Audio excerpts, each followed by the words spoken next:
बिस्मिल्लाहिर्रहमानिर्रहीम। अस्सलाम वालेकुम नादरीन, आप यूट्यूब चैनल देख रहे हैं। मैं इमरान खान हूँ। नादरीन, इमरान खान साहब के बेटों का इंटरव्यू चला स्काई न्यूज़ पे और पीसीबी ने यानी पाकिस्तान क्रिकेट बोर्ड ने, जिसके सरबराह हैं मोहसिन नकवी, उन्होंने अपने लिए इज़्ज़त बेइज़्ज़ती का मसला बना लिया। बल्कि उन्होंने ये वार्निंग दे दी कि अगर ये इंटरव्यू चलाया गया, यानी मुख्तलिफ खबरें छप रही हैं, क्रिक इन्फो ने इसको रिपोर्ट किया और बहुत सारा इंटरनेशनल मीडिया इसको रिपोर्ट कर रहा है। रिपोर्ट उन्होंने ये किया कि ये धमकी बाकायदा लगाई गई पीसीबी की जानिब से कि अगर ये इंटरव्यू चलाया गया स्काई न्यूज़ के ऊपर तो फिर लंच टाइम के बाद हम अपनी टीम को नहीं भेजेंगे, क्योंकि लंच टाइम में ये इंटरव्यू चलना था। पहले ऐसा लगा कि शायद इंटरव्यू नहीं चलेगा, दबाव बहुत आ गया, लेकिन उसके बाद फिर स्काई न्यूज़ ने ये इंटरव्यू चला दिया और फिर पाकिस्तानी टीम दोबारा ग्राउंड में भी आई और आकर उन्होंने क्रिकेट भी खेली। यानी ऐसी धमकी लगाते क्यों हो और वजह क्या है? यानी इतने ये नालायक हैं, इन्हें समझ ही नहीं आती कि मीडिया को हैंडल कैसे करना है। यानी पाकिस्तान के मीडिया का तो बेड़ा गर्क इन्होंने कर दिया, उसकी क्रेडिबिलिटी भी ख़त्म कर दी। पाकिस्तानी मानते ही नहीं है मीडिया की बात को, और अब लोग मीडिया को मसीहा नहीं समझते। माजी में हर कोई धमकी देता था मीडिया को बुलाओ, या वो कहते थे हम कोर्ट में जाएंगे, अदालत में जाएंगे तुम्हें लेकर। अदालतें भी फारिग कर दी, मीडिया भी फारिग कर दिया, तो उम्मीद ही फारिग कर दी। जब आप उम्मीद फारिग कर देते हैं तो मुल्क चलता ही नहीं है। भाई पीसीबी का काम है क्रिकेट में अपने प्लेयर्स को बेहतर करना, वहाँ पे बेड़ा गर्क कर दिया पकड़ के, और उधर धमकियाँ लगा रहे हैं जनाब टीम को नहीं भेजेंगे। उन्होंने इंटरव्यू दे दिया और इंटरव्यू जितना वायरल होना था उससे कई गुना ज़्यादा वायरल हो गया। इमरान खान साहब के बेटों ने इन खदशात का इजहार किया कि जेल में कैद उनके वालिद के लिए हालात साजगार नहीं है, बल्कि उन्होंने कहा कि यह खुल्लम खुल्ला मामला है और इमरान खान साहब को कत्ल किया जा सकता है। इनके वालिद को जिन हालात में जेल में रखा गया है वो इंतहाई शर्मनाक हैं। इंटरव्यू जो किया वो बरतानिया के साबिक क्रिकेट कैप्टन ने किया, और सलमान और कासिम दोनों इमरान खान साहब के बेटे हैं। कासिम ने इंटरव्यू में बताया कि उनके वालिद को पीने के लिए गंदा पानी दिया जाता है, जबकि खाने का मेयार भी इंतहाई ख़राब है। उन्होंने दावा किया कि इमरान खान को अपने ज़ाती मुआलिज तक रसाई नहीं है। उनके वालिद को उस कोठरी में रखा गया है जिसमें सजाए मौत के कैदियों को रखा जाता है। इन छोटी छोटी कोठरियों में मुश्किल से दिन की रोशनी आती है और अक्सर बिजली भी काट दी जाती है। अब ये अक़वाम मुत्तहिदा भी इस बारे में बात करता रहता है, आलमी मीडिया भी इस बारे में बात करता रहता है। एक के बाद एक जो क्रिकेट के कैप्टन्स हैं वो अपनी अब वीडियोज़ भी बनाना शुरू हो गए हैं, यानी वीडियो बयानात भी आ रहे हैं, चाहे वो इंडिया है, ऑस्ट्रेलिया है, बरतानिया है, दुनिया भर के ममालिक के जो बड़े बड़े क्रिकेट के लेजेंड्स हैं वो अब वीडियोज़ बना रहे हैं बाकायदा। और स्काई न्यूज़ पे चलने वाला ये जो इंटरव्यू है ये बहुत बड़े पैमाने पर वायरल हो गया, और हुकूमत ने जो हरकत की, पाकिस्तानी हुकूमत ने, उनको लगा जैसे पाकिस्तान का मीडिया वो कंट्रोल करते हैं, स्काई न्यूज़ को भी कंट्रोल करेंगे। हलवा थोड़ी है, आप क्या चाहेंगे तो सारी दुनिया को आप कंट्रोल कर लेंगे। वो तो डोनाल्ड ट्रंप के काबू नहीं आते, CNN वगैरह, तो आप स्काई न्यूज़ को कंट्रोल करेंगे। ये कैसे हो सकता है? क्या पिद्दी और क्या पिद्दी का शोरबा। पाकिस्तान में ही आप कंट्रोल कर सकते हैं, बंदूक चला सकते हैं, डंडा चला सकते हैं, दुनिया में हर जगह आप ये नहीं कर सकते। नादरीन, इमरान खान साहब के बेटों के सामने जब ये सवाल रखा गया कि आपको लगता है कि इमरान खान कभी जेल से बाहर आ सकेंगे, तो उन्होंने जवाब दिया कि ऐसा मुश्किल नज़र आ रहा है। यानी जब ये सवाल किया गया कि यानी छोटे बेटे से कासिम ने इसका जवाब दिया, उसने कहा जी कि इस वक्त बाहर निकलने का रास्ता मुश्किल होता नज़र आ रहा है, हम कोशिश कर रहे हैं लेकिन हालात बदतर होते जा रहे हैं। जिन लोगों के पास ताकत है उनका रवैया मज़ीद सख्त होता जा रहा है, उनका बाहर निकलना बहुत मुश्किल नज़र आता है, और हम इस बारे में मशवरा लेने के लिए जिन लोगों से बात कर रहे हैं वो इस बारे में ज़्यादा पुरुम्मीद नहीं है। हम अब परेशान हैं कि शायद हम उन्हें दोबारा कभी ना देख पाएँ। अब ये इमरान खान साहब के बेटे कह रहे हैं, और बहुत सारी चीज़ें उन्होंने इस इंटरव्यू में कही। मिसाल के तौर पे उन्होंने कहा कि इमरान खान ना डील करेंगे ना उन्हें कोई पछतावा है। ये बात भी उन्होंने जब CNN को इंटरव्यू दिया था तो उसमें पहले भी कही थी। इमरान खान के बेटे खुलकर बात करते हैं, जब भी बात करते हैं अपने वालिद के हवाले से वो खुलकर बात करते हैं। वो कहते हैं जी हमारा वालिद बहुत मजबूत आदमी है, जिन हालात में वो पहुँचे हैं उन्हें अपने किए पे कोई पछतावा नहीं है, क्योंकि उन्होंने जो किया वो अपने मुल्क के लिए किया। और बतौर बेटे कितना फ़ख्र होता होगा उन्हें अपने वालिद पे कि उनका वालिद डट कर खड़ा है और मुकाबला कर रहा है फस्तायत का, जुल्म का, जबर का, और अपने मौक़िफ़ से पीछे नहीं हट रहा। इमरान खान वाकई एक बहुत मजबूत आदमी है। यहाँ पे जो इमरान खान के बेटों ने कुछ बातें और कहीं वो भी मैं आपके सामने रख देता हूँ। कासिम खान ने कहा कि अब वाकई महसूस होता है कि ये एक ऐसा लम्हा है जिस पर हमें फ़ौरन एक्शन लेने और इससे फ़ायदा उठाने की ज़रूरत है, क्योंकि वो अब किसी हिकमत अमली या मनसूबाबंदी के तहत काम नहीं कर रहे। वो जो कुछ कर रहे हैं वो बिल्कुल वाज़ेह है, यानी वो खुल्लम खुल्ला उन्हें जान से मारने की कोशिश कर रहे हैं। वो बस उन्हें ज़्यादा से ज़्यादा अरसे तक वहां जेल में रखना चाहते हैं और उनकी आवाज़ को दबाना चाहते हैं। फिर इसके ऊपर जो है वो अलग अलग तरह के लोगों के अलग अलग तरह के कमेंट्स आ रहे हैं, लेकिन पीसीबी की बहुत बेइज्जती हो गई। 4 तरह की बड़ी चीज़ें हुई हैं आलमी सतह पे इमरान खान साहब के हवाले से हाल ही में। इसमें सबसे पहले तो ये बैनुल अक़वामी जो क्रिकेट बरादरी है, उनके कप्तानों ने एक मुहिम चलाई, बड़ी तगड़ी मुहिम चलाई। 21 लेजेंड्स हैं जिन्होंने इमरान खान के लिए आवाज़ उठाई, अब वो वीडियोज़ भी बना रहे हैं। फिर ये लॉर्ड्स के मैदान में जो तारीखी इंटरव्यू है, ये पूरी दुनिया में बहुत अहमियत रखता है। पीसीबी को इस बात का आइडिया था, तो बजाय पीसीबी चुप रहता, उन्होंने रोला डाल के इसको और ज़्यादा वायरल करवा दिया है। तीसरी चीज़ जो है वो इंसानी हकूक़ की तंजीमों और अक़वाम मुत्तहिदा का मौक़िफ़ जो है वो बड़े शानदार तरीके से अब सामने आ रहा है। अक़वाम मुत्तहिदा का जो वर्किंग ग्रुप है, उनके माहिरीन के पैनल ने इमरान खान की कैद को गैर कानूनी करार दिया था और उनकी फौरी रिहाई की सिफारिश भी की थी। एमनेस्टी इंटरनेशनल ने और दीगर बैनुल अक़वामी इदारों ने भी इस पर आवाज़ उठाई है। फिर बैनुल अक़वामी बरादरी और सियासी असरात भी लगातार इसके पड़ रहे हैं। इमरान खान साहब की कैद के अमेरिका और बरतानिया के पार्लियामेंटेरियंस बार बार आवाज़ उठा चुके हैं, यूरोपीय पार्लियामेंटेरियंस बार बार आवाज़ उठा चुके हैं। हुकूमती सेंसरशिप के खिलाफ भी बातचीत की जा रही है। देखिए, मैं आपको पहले भी कह चुका हूँ कि इमरान खान बाहर कैसे आएंगे। सादा फार्मूला है, 3 में से जब भी 2 चीज़ें होंगी इमरान खान बाहर आ जाएंगे। 3 किस्म के दबाव हो सकते हैं मिलिट्री एस्टेब्लिशमेंट के ऊपर। जब भी उन तीनों में से 2 दबाव इकट्ठे हो जाएंगे तो मिलिट्री एस्टेब्लिशमेंट की ऐसी तैसी हो जाएगी, इमरान खान को छोड़ना पड़ेगा। एक दबाव है बैरूनी दबाव, कि आलमी सतह पे एक ऐसा दबाव है पाकिस्तान की मिलिट्री एस्टेब्लिशमेंट पे कि उन्हें पीछे हटना पड़े अपनी जिद और अना से, या अपने मफादात से समझौता करना पड़े, इमरान खान को छोड़ना पड़े। आलमी दबाव। दूसरा दबाव है अवामी दबाव, कि या तो अवाम बहुत बड़े पैमाने पर निकल आए, पाकिस्तान में हर तरफ से लोग निकल आए और वो नाक में दम कर दें, ये दूसरा दबाव है। और तीसरा दबाव है माशी दबाव, कि मईशत का पहिया चल ही नहीं रहा, लोगों ने जिद पकड़ लिया कि इमरान खान के बगैर हमने मुल्क नहीं चलने देना। वजह यह है, लोगों को एतमाद ही नहीं है।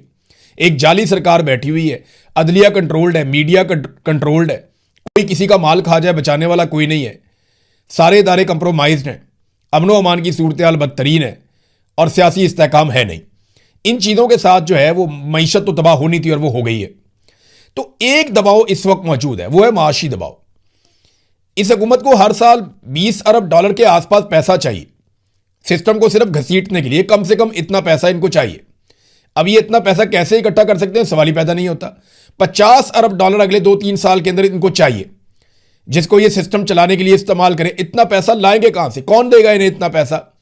ये कमा तो सकते नहीं है, वापस कैसे करेंगे, ये भी बड़ा सवाल है। तो माशी दबाव इनके ऊपर मौजूद है। बाकी 2 तरह के दबाव में से कोई एक भी आ गया तो इमरान खान साहब बाहर आ सकते हैं, यानी बैरूनी दबाव बहुत ज्यादा आ जाएगा। यानी अमेरिका से और सऊदी अरब से भी ये कहा जाए कि यार बहुत हो गई है, इमरान खान को छोड़ो, तुम लोगों ने तमाशा लगाया हुआ है तुम लोगों ने। तो अगर ये चीज़ होगी तो इनको छोड़ना पड़ेगा, क्योंकि अमेरिका से आने वाले किसी भी हुक्म को हमारे जो मिलिट्री एस्टेब्लिशमेंट के लोग हैं या जर्नैल हैं, वो सबसे अव्वलीन हुक्म समझते हैं।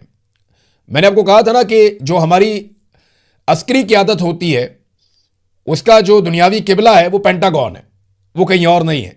तो पेंटागन से जो ऑर्डर आता है उसके ऊपर अमल दरामद करते हैं, फौरी तौर पे करते हैं, चाहे पेंटागन से बरास्ता सऊदी अरब आ जाए, चाहे बराह रास्त आ जाए, या अवाम निकल आए बहुत बड़े पैमाने पे। इन दोनों में से कोई एक चीज भी हो जाएगी ना, तो माशी दबाव के साथ जब भी ये दबाव मिलेगा, चाहे अवामी दबाव मिले चाहे बैरूनी दबाव मिले, तो इमरान खान साहब को मिलिट्री एस्टेब्लिशमेंट को छोड़ना पड़ेगा। अवामी दबाव के लिए सुहेल अफरीदी साहब काम कर रहे हैं। उन्होंने एक वार्निंग जारी की है, मैं ये खबर आपको पढ़ के सुना देता हूं। उन्होंने कहा 27 सितंबर को इतनी तैयारी के साथ आ रहे हैं कि आप सोच भी नहीं सकते, ये शहरियार अफरीदी ने कहा है। अब वो क्या देख रहे हैं, देखिए ग्राउंड के ऊपर तो नजर आ रहा है, लोग बहुत ज्यादा चार्ज हैं, लोग बहुत ज्यादा गुस्से में। जो कुछ इमरान खान के साथ आसिम मुनीर साहब ने और उनके साथियों ने किया, उसके बाद लोग बहुत नाराज हैं, लोग गुस्से में हैं, तकलीफ में हैं, और वो अपने सबसे मकबूल लीडर को अपने बीच में देखना चाहते हैं। अब ये गुस्सा बढ़ता चला जा रहा है। ग्राउंड पे सुहेल अफरीदी को नजर भी आ रहा है, जहां जाते हैं लोग कहते हैं चलो चलो डी चौक चलो। अब सुहेल अफरीदी की और उनके साथियों की एफर्ट के ऊपर आप उंगली उठा सकते हैं। आप ये कह सकते हैं कि जो एफर्ट दरकार है ये वो एफर्ट नहीं कर रहे, प्रैक्टिकली जो चीजें करने वाली हैं ये वो नहीं कर रही है, इनका उतना तजर्बा नहीं है, इनको उतनी समझ नहीं है, ये नए लोग हैं, इन्हें बहुत मुश्किल काम दे दिया गया है। लेकिन क्या ये उसके लिए ट्रेंड है या जानबूझ के नहीं कर पा रहे? क्योंकि देखिए स्ट्रीट मूवमेंट का अभी तक, जिसको ये स्ट्रीट मूवमेंट कह रहे हैं, वो तो सिर्फ लोगों को मोटिवेट करने वाली चीज है, चैनलाइज करने वाली चीज है। लोगों को हौसला देने वाली चीज है। लेकिन जो स्ट्रीट मूवमेंट गली मोहल्लों में एक एक घर में जाके एक एक नौजवान से मिलके जो आप सबकी ड्यूटियां लगाते हैं, एक ऑर्गेनाइज्ड एफर्ट होती है, वो अभी तक हमें दिखाई नहीं दी। फिर इसके लिए इनको बहुत पैसा चाहिए, 50-60 करोड़ में नहीं होगा। इसके लिए बहुत पैसा चाहिए कि पाकिस्तान तहरीक इंसाफ उतना पैसा भी इकट्ठा कर लेगी। वैसे इनके लिए मसला होना नहीं चाहिए। पाकिस्तान तहरीक इंसाफ को तो आम आदमी बहुत फंड देता है। इमरान खान साहब पे बहुत भरोसा है पाकिस्तानियों को, और वो इमरान खान साहब की आज़ादी के लिए चलने वाली तहरीक को फंड ज़रूर करेंगे। तो अब ये सुहेल अफरीदी ने कहा जी कि जब हम 20 लाख लोग लेकर आएंगे ना, तो कोई हमारे ऊपर तशद्दुद नहीं कर पाएगा। और ये बात सच है। अगर वाकई में सुहेल अफरीदी ने 20 लाख बंदा निकाल दिया ना, तो आप 1000 आसिम मुनीर भी ले आएंगे ना, तो तशद्दुद नहीं कर पाएंगे। मुमकिन नहीं है कि फिर गोली चलाएं और उनके ऊपर अटैक करें, क्योंकि 20 लाख एक तादाद होती है। 20 लाख का जो इज्तिमा है ना, वो पैदल भी चल रहा हो ना, तो कई किलोमीटरों तक वो इज्तिमा होता है। कितना बड़ा इज्तिमा होता है, पूरा शहर उससे भर जाता है। अगर इतनी बड़ी तादाद में ये लोग लेकर आ गए तो फिर तो कहानी खत्म। और पाकिस्तानियों के पास ये मौका है। 27 सितंबर अभी बड़ी दूर है। देखिए, इस बात को ना देखें कि सुहेल अफरीदी का कितना तजुर्बा है, किसकी नीयत कैसी है, कौन जाएगा नहीं जाएगा। अगर सारा पाकिस्तान निकला है तो यार एक दफा जान छुड़ाओ भाई, निकलो सारे, एक दफा जोर लगाओ और जोर लगाओ, इनको निकालो यहां से। और पाकिस्तान के अंदर जो है वो हकीकी जमहूरियत लेकर आओ। ऐसी जमहूरियत लेकर आओ जिसमें इंसानों को आज़ादी मिले, इंसानी हुकूक हो, आज़ादी इज़हार राय हो, जिसके अंदर कानून की हुक्मरानी हो, कानून सबके लिए एक जैसा हो, मसावात हो। कोई ऐसी चीज़ पाकिस्तान में लेकर आओ। ये जुल्म और बर्बरियत और इंसानी हुकूक की पामालियाँ पाकिस्तान में अगर बंद करनी है तो एक दफ़ा पूरे पाकिस्तान को निकलना पड़ेगा। ये 20 लाख तो बहुत थोड़े हैं। मेरे ख्याल में 1 करोड़ आदमी निकलना चाहिए और सबको निकल कर इस सिस्टम को ठीक करना चाहिए। एक दिन टाइम निकालें, 2-4 दिन लगेंगे आपके, और पाकिस्तान ठीक हो जाएगा। पाकिस्तान ने हमें इतना कुछ दिया है, क्या हम पाकिस्तान को 4-6 दिन नहीं दे सकते? हमें 4-6 दिन पाकिस्तान को दे देने चाहिए। अगर थोड़े लोग निकलेंगे तो ज़्यादा ताकत लगाएंगे, ज़्यादा कोशिश करेंगे, नुकसान भी होगा। अगर ज़्यादा लोग निकलेंगे तो कोई नुकसान नहीं होगा और मुल्क भी सीधे रास्ते पे आ जाएगा। नाज़रीन, सुहेल अफरीदी ने यह भी स्टेटमेंट दिया और एक और बात भी बताई, और यह बात बड़ी तकलीफदेह है। उसका रीज़न भी मैं आपको बताता हूँ, लेकिन पहले एक अपील भी है। लंदन में एक एहतजाज होने जा रहा है आज़ाद कश्मीर के शहरियों के साथ जो कुछ जुल्म और बर्बरियत हुई है उस हवाले से।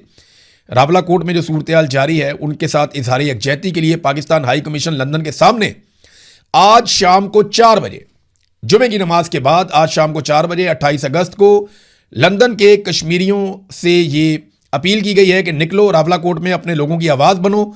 और ये एक एहतजाजी तहरीक की शक्ल इख्तियार कर चुका है और ये एमरजेंसी प्रोटेस्ट कॉल किया गया है, जबकि जवाब तलब किया गया इसहाक डार से, जो डिप्टी प्राइम मिनिस्टर है पाकिस्तान का।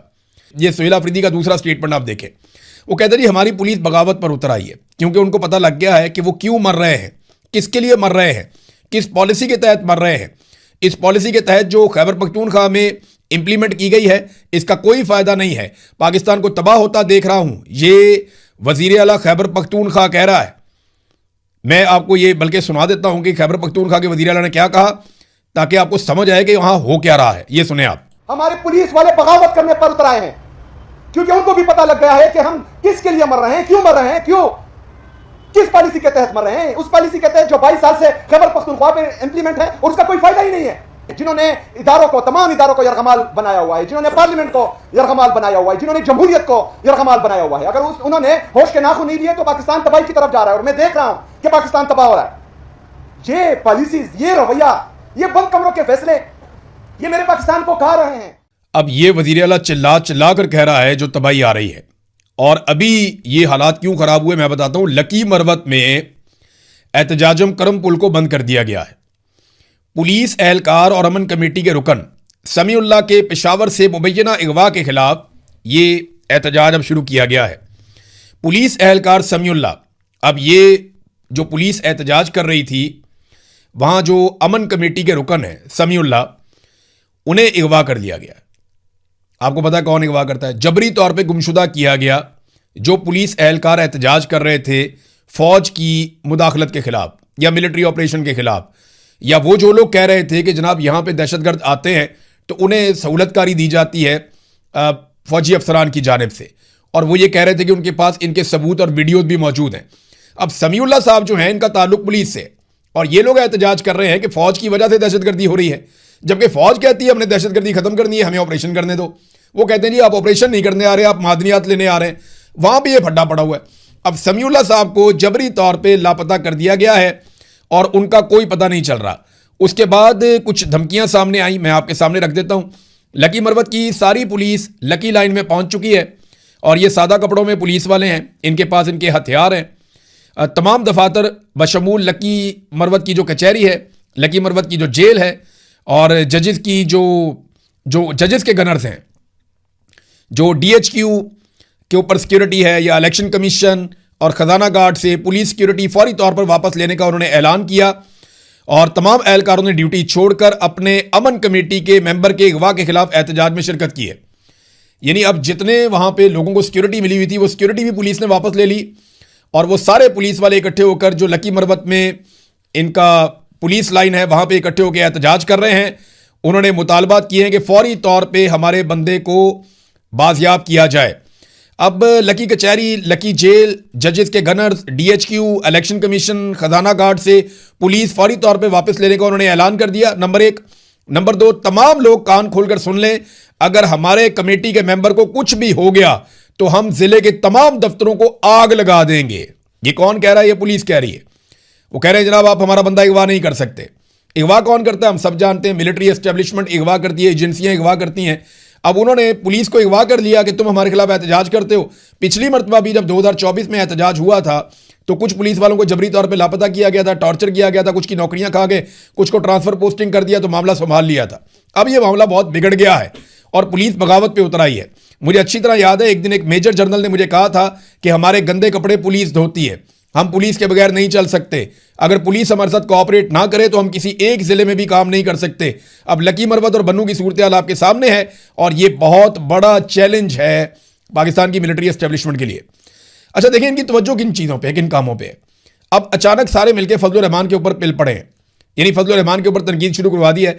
एक ही जैसा स्क्रीनशॉट जितने भी फौज के साथ या अस्करी लोगों के साथ जुड़े हुए जितने भी जर्नलिस्ट हैं, यानी अस्करी जर्नलिस्ट कह लें उन्हें या अस्करी सहाफ़ी कह लें उन्हें, जो फौज को कवर करते हैं या फौज के बहुत करीब रहना चाहते हैं, जो फौज के लिए ही काम करते हैं हर दौर में, वो तकरीबन कुछ 17-18 सहाफ़ियों को एक ही क्लिप भिजवा दिया गया। यानी इनके अपने डिजिटल चैनल भी है ना, वहां से एक ही क्लिप उठा के 17-18 सहाफ़ियों को भिजवा दिया गया और 17-18 सहाफ़ियों ने एक ही तरह के ट्वीट कर दिया। आप अंदाजा करें कि फजलुर रहमान को गंदा करना जी। फजलुर रहमान जो है उसने कोई हैबतुल्लाह से कोई वादा किया हुआ है जो अफगानिस्तान का सरबराह है और उसके साथ मिलकर वो पाकिस्तान के खिलाफ कोई साजिश कर रहा है, वो कोई अफगानिस्तान का वफादार है। और भाई फजलुर रहमान का अपना एक मौक़िफ़ है, वो हमेशा से अपना मौक़िफ़ देता आ रहा है। फजलुर रहमान से 100 हमारे सियासी इख्तलाफात हो सकते हैं कि फजलुर रहमान साहब हमेशा अपनी सियासत के अंदर एक गुंजाइश रखते हैं, एस्टेब्लिशमेंट के साथ भी, बाकी जमातों के साथ भी वो मिलजुल कर चलने के आदी हैं। वो खुद स्टेटस को का हिस्सा है, वो स्टेटस को के खिलाफ नहीं हो सकते। उन्हें अपने बच्चों को, भाइयों को, सबको उन्हें इक़्तिदार में रखना होता है। ये उनके प्रॉब्लम हैं। लेकिन पाकिस्तान का गद्दार तो ना कहें फजलुर रहमान को। फजलुर रहमान को भी पाकिस्तान का गद्दार करार दे दिया और मिलिट्री एस्टेब्लिशमेंट ने अपने जितने भी अस्करी जर्नलिस्ट हैं उन सारों को एक साथ फजलुर रहमान के ऊपर छोड़ दिया है। नाज़रीन, कर्नल क्या करेगा, इस हवाले से खुफिया वीडियो सामने आ गई।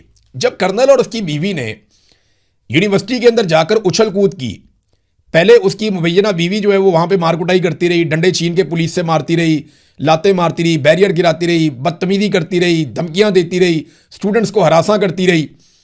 और उसके बाद कर्नल आया, कर्नल ने तो हद कर दी। पहले जो साथ अपने डंडा लेके आया था उससे मारता रहा, उसके बाद धक्के देता रहा, फिर पिस्टल सीने पे लगाता रहा, फिर उसके बाद उसने गोलियां भी चला दी। वो तो शुक्र है किसी को लग नहीं गई। तो वो जो कर्नल ने और उसकी बीवी ने जो तमाशा लगाया यूनिवर्सिटी में, उसके बाद एक पुलिस वाला जो है, ये SSP ऑपरेशन है, ये जो SSP ऑपरेशन है ना वहां का, सरहद यूनिवर्सिटी के वाकये के ऊपर जब ये सहाफ़ियों के साथ ऑफ द रिकॉर्ड बात कर रहा था तो किसी ने खुफिया कैमरे के जरिए से उसकी बातचीत रिकॉर्ड कर ली। अब वो जो ऑफिसर है वो क्या बता रहा था, वो ये बता रहा था कि ये फौजी है ना, ये अभी यही मौक़िफ़ लेगा, ये कहेगा जी मेरी बीवी की इज्जत खतरे में थी और जनाब मैं गैरत में आ गया था, उसके कपड़े फाड़ दिए थे, उसको धक्के मारे गए थे, ये इस किस्म की बातें फौजी करेगा। लेकिन हकायक सबको पता है, हम हर चीज़ जानते हैं। ये बात SSP ऑपरेशन कर रहा था और बाद में सारे टाउटों ने मिलिट्री एस्टेब्लिशमेंट से जुड़े हुए जो बड़े बड़े टाउट हैं जिन्हें तमगे शमगे भी दिए जाते हैं, उन सारों ने यही वाला बयानिया अपनाया जो ये पहले से जानता था SSP ऑपरेशन की। यही कहेगा जी मेरी बीवी की जान खतरे में थी, ये हो गया, वो हो गया, फलां हो गया, ढमका हो गया। तो ये सारा कुछ उसी तरह हुआ। कर्नल की बीवी को और कर्नल को बचाने के लिए वही कुछ किया गया जो पहले से पता था कि ये किया जाएगा, लेकिन अल्लाह की लाठी बड़ी बेआवाज है, हर चीज़ अब क्लियर हो चुकी है। अगर इन तलबा को निशान इबरत बनाने की कोशिश की गई तो याद रखना तलबा तुम्हें निशान इबरत बनाएंगे और वो दिन ज़्यादा दूर नहीं है। नादरीन, एक खबर है उसकी तस्दीक हो जाए तो बेहतर है। इस्लामाबाद में जो जर्नलिस्ट हैं, मेरी उनसे बात हुई है, मैंने कहा जी आप चेक करें, हम कोशिश करेंगे 24-48 घंटे के अंदर इसकी खोज लगाएं, क्योंकि नर्सरी में जब आग लगी तो उसमें 15 बच्चे नहीं चले, 15 बच्चों की सिर्फ शनाख्त हो सकी है, और नर्सरी में उस वक्त 40 से 50 बच्चे मौजूद थे, वो सारे बच्चे जिंदा नहीं रहे। ये वालिदैन जो मुतासिर हुए उनकी तादाद ज़्यादा है। हुकूमत ने 14 बता के गलत कहा है। ये रुकन कायमा कमेटी बराए सेहत कौमी असम्बली में जो हैं डॉक्टर शाजिया सोबिया, उन्होंने ये इंकशाफ किया है।